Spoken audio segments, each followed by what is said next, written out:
샬롬, 주의 사랑과 은총이 오늘도 여러분의 삶 가운데 함께하기를 주님의 이름으로 축복합니다. 오늘 우리가 함께 묵상하실 말씀은 출애굽기 16장 16절에서 36절까지 말씀이 되겠습니다. 하나님께서 이스라엘 자손들에게 가시같이 시고 꿀 섞은 과자 같고 구워서도 삶아서도 먹을 수 있는 만나를 1인당 한 오멜 약 2.3리터 정도 이렇게 되는데 그것을 주어서 먹게 하셨죠. 정말 놀라운 일입니다. 그런데 지켜야 할 사항이 또한 있었습니다. 평일에는 다음 날까지 묵혀두어서는 안 되었습니다. 그리고 안식일 전날에는 1인당 2오멜씩을 거둘 수 있었습니다. 이틀분이죠. 그리고 다음 날 아침까지 두어도 먹을 수가 있었습니다. 대신에 안식일에는 만나를 거둘 수 없었습니다. 내리지 않았으니까요. 자, 그러나 이러한 하나님의 말씀을 순종하지 않고 평일에 다음 날까지 묵혀두었던 경우에 벌레가 생기고 냄새가 났습니다. 안식일에는 밖에 나가서 만나를 주시지 않는다고 했는데 나가서 허탕을 친 사람들도 있었습니다. 그리고 안식일에는 전날 것을 두고 먹어도 전혀 냄새가 나거나 벌레가 생기지 않았죠. 자, 이런 것들이 의미하는 바가 무엇일까요?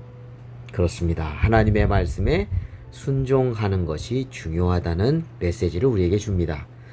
평일에는 한 오멜씩 다음 날까지 두면 안 된다고 하는 말씀대로 살고 또 안식일 전날에는 2오멜 다음 날까지 두어도 먹어도 됩니다.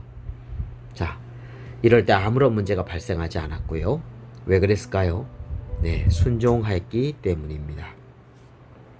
그러나 인간의 욕심이 발동해서 하나님의 말씀을 뒷전에 두고 안식일에도 나가서 만나를 더 많이 얻으려고 하여도 어떤 만나도 얻을 수가 없었습니다. 다음 날까지 두고 쌓아두고자 하였지만 평일날에 다음 날까지 두고 쌓아둘 경우에 벌레가 생기고 냄새가 나서 못 먹었습니다. 그렇습니다.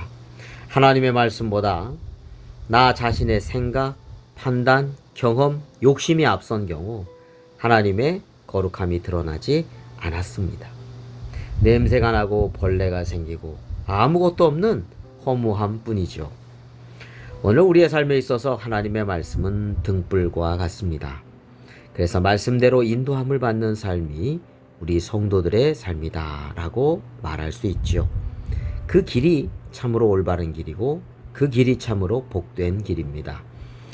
시편 119편 105절에 그래서 주의 말씀은 내 발의 등이요 내 길의 빛이니이다 라고 말씀하였습니다. 오늘도 말씀 내비게이션을 따라서 주님의 복된 길을 걸어가는 삶이 되시기를 주님의 이름으로 축원합니다. 자, 오늘 본문 말씀을 통해서 우리가 믿는 하나님은 어떤 분이실까요? 오늘 본문 35절에 이렇게 말씀하고 있습니다.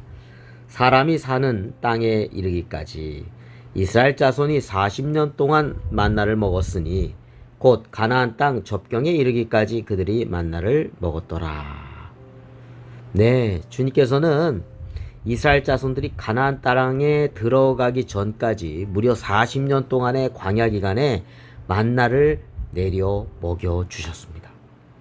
주님의 변함없는 신실하심을 여기서 우리는 보게 됩니다. 그리고 하나님께서는 모세에게 이러한 신실하시고 돌보아 주심의 은혜를 기억하라고 항아리에 만나 한 오멜을 담아서 간수하여서 기억하라고 말씀하시죠. 우리는 주님의 은혜를 쉽게 잊어서는 안 되겠습니다. 주님의 은혜를 마음에 새기고 그 은혜를 내려주신 신실하신 하나님을 온전히 믿고 따라가야 하는 것이죠. 오늘도 신실하신 우리 하나님의 은혜를 기억하며 주님의 말씀을 따라서 살아가는 복된 삶이 되시기를 주님의 이름으로 축원합니다. 기도드리겠습니다. 걸어가신 하나님 아버지, 오늘도 우리를 향해 신실하신 주님의 은혜를 보여주셨습니다. 매일매일의 삶 속에서 베풀어 주시는 은혜를 기억하면서 감사하며 순종하며 주님의 말씀을 따라서 살아가는 삶이 되게 하여 주옵소서. 예수 그리스도의 이름으로 기도드립니다. 아멘.